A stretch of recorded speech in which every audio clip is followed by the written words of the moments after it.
Hello everyone. जैसा आप लोग देख सकते हो झारखंड D2D का सेकंड राउंड का जो सीट मैट्रिक्स था वो आ चुका है। मतलब फर्स्ट राउंड में कितना सीट खाली था उसका लिस्ट जारी हो चुका है। BIT सिंदरी का जो हालत है वो है सिविल इंजीनियरिंग में एक सीट खाली है, पर वो किसका है? BC2 का। उसी तरह इलेक्ट्रिकल में भी सीट खाली है, जनरल का भी है एक, और प्रोडक्शन में भी 3 सीट खाली है, केमिकल में भी 2 सीट खाली है।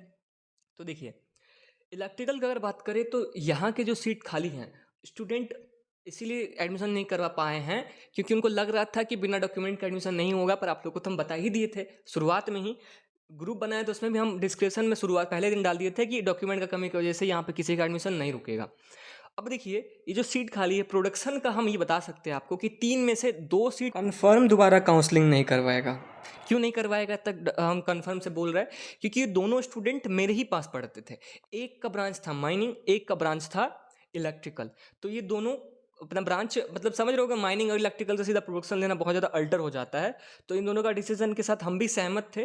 तो ये दोनों दोबारा एडमिशन करवाने नहीं आएंगे, दोबारा काउंसलिंग में नहीं बैठेंगे। तो प्रोडक्शन का 2 सीट एकदम खाली रहेगा। ठीक उसी तरीके से केमिकल का भी 1 सीट एकदम खाली रहेगा।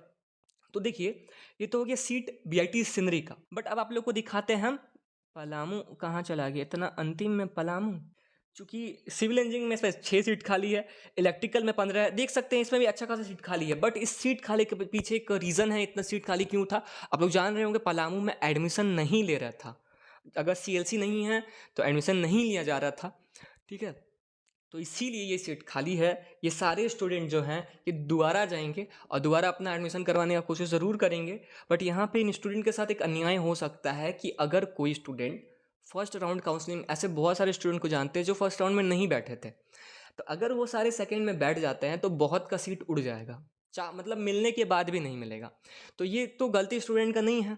मतलब सोच रहे हो कि मतलब ये तो बहुत ही, एक तो यार उनको सीट मिला, ऊपर से उनका एडमिशन नहीं लिया गया, मतलब कितना बड़ा गलती चीज़ है ये।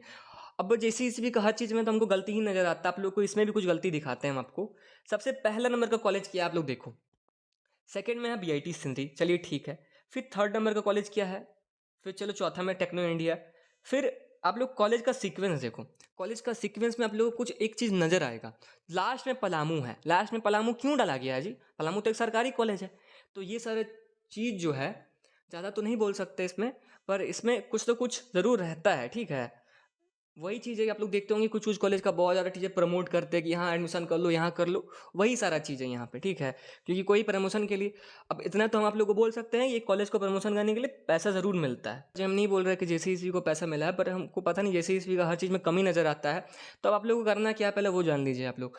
अब सेकेंड राउंड का अगर काउंसलिंग शुरू होना हो तो कल से जारी हो जाएगा, ठीक है। जहाँ तक होना चाहिए, कल से काउंसलिंग शुरू हो जाएगा। तो कल से आप लोग काउंसलिंग में अपना सीट चॉइस कर सकते हो। दूसरा चीज़ ये है कि आप लोग को डॉक्यूमेंट कौन सा लगेगा, तो सेम चीज़ फिर से वही हो जाएगा, ठीक है। इसलिए आप लोग कम इतना टाइम के बीच में सभी को बोले किसी तरीके से डॉक्यूमेंट बनवा ही लो पलामू के लिए, क्योंकि फिर से वो लोग वही चीज़ रिपीट कर देगा। फर्स्ट राउंड में नहीं लिया तो सेकंड राउंड में तो और दिक्कत हो जाएगा, क्योंकि फर्स्ट राउंड के लिए समय था, सेकंड राउंड के लिए समय भी नहीं है। डॉक्यूमेंट आप लोग बनवा लो, नहीं तो फिर से अगर एडमिशन रुक गया तो फिर दिक्कत हो जाएगा। वही चीज़ है, आप लोगों को कल से शुरू हो जाएगा। और देखिए, अब बात तो वही है कि हम लोग कुछ कर नहीं सकते हैं इसमें, बहुत मजबूर हैं इन लोगों के हाथों में। तो जो हम लोग के हाथ में है बस उसको किसी तरह अच्छे से संभाल के रखें। और इस बार आप लोगों को किसी भी तरीके से एडमिशन करवाना ही है। फिर से बोल रहे, किसी भी स्टूडेंट का डॉक्यूमेंट के कमी की वजह से एडमिशन नहीं छूटना चाहिए, ठीक है। BIT सिंधी में ऐसे स्टूडेंट का एडमिशन हुआ है जिनके पास कुछ नहीं था, कॉलेज से कुछ लिख के प्रमाण तक नहीं दिया गया था, फिर भी वो लोग एडमिशन लिए हैं। क्योंकि चलिए, स्टूडेंट का दर्द है बहुत ज़्यादा, समझ बहुत ज़्यादा स्टूडेंट का हेल्प हुआ वो, ठीक है। किसी ने स्टूडेंट के पास डॉक्यूमेंट तो आ ही जाएगा, वो तो दे ही देगा, थोड़े ना कहीं लेके भाग जाएगा। लेकिन फिर भी BIT सिंधी वाले समझे बहुत बड़ा चीज़ है ये। लेकिन जो कॉलेज नहीं समझ रहे उनको थोड़ा सा समझना चाहिए इस चीज़ के ऊपर कि स्टूडेंट के पास तो कुछ है ही नहीं। स्टूडेंट अगर पागल थोड़े है जो उसको नहीं देना, वो अपना एडमिशन कैंसिल करवा रहा है, अपना हज़ार हज़ार रुपया बर्बाद कर रहा है। और एक बात देखिए, एक चीज़ बताते हैं आप लोग, यहाँ पे जो देख रहे हो सीट खाली है, इसके पीछे आप लोग देखोगे बहुत सारे स्टूडेंट अब काउंसलिंग में बैठेंगे, बहुत सारे स्टूडेंट। तो उसका भी तो अलग से पैसा उन लोग को प्रॉफिट होगा। तो जब आप स्टूडेंट से प्रॉफिट कमा रहे हो, पैसा कमा रहे हो, तो स्टूडेंट के बारे में सोच तो लो एक बार। अगर कोई आपको कॉल कर रहा है तो आप लोग सीधा ये बोल दे रहे हो, हम खुद कॉल करके देखे हैं कि हम कुछ नहीं कर सकते, दूसरा डिपार्टमेंट में कॉल कीजिए। तो ऐसा कैसे चलेगा? ये बहुत गलत चीज़ है। अब ज़्यादा क्रिटिसाइज़ करके कोई फ़ायदा नहीं है, उन लोगों को कौन सुनने आ रहा है लोग, ठीक है, सुनता तो पहले सुधर जाते हैं ये लोग। बट आप लोग को हम यही बोलना चाहते हैं, डॉक्यूमेंट की कमी की वजह से, सॉरी, किसी का भी एडमिशन नहीं रुकना चाहिए। किसी भी तरीके से आप कॉलेज में जाके डॉक्यूमेंट बनवाइए, और जिस कॉलेज में आपको अलॉट हुआ है नहीं तो वहाँ के प्रिंसिपल से जाके बात कीजिए किसी भी तरीके से। आपको अगर मेरा कोई सहायता चाहिए होगा तो आप ज़रूर कमेंट में कीजिएगा, हम ज़रूर आपका हेल्प करेंगे। बट एडमिशन नहीं रुकना चाहिए, आप लोग का 1 साल बर्बाद नहीं होना चाहिए। तब तक के सभी को थैंक यू।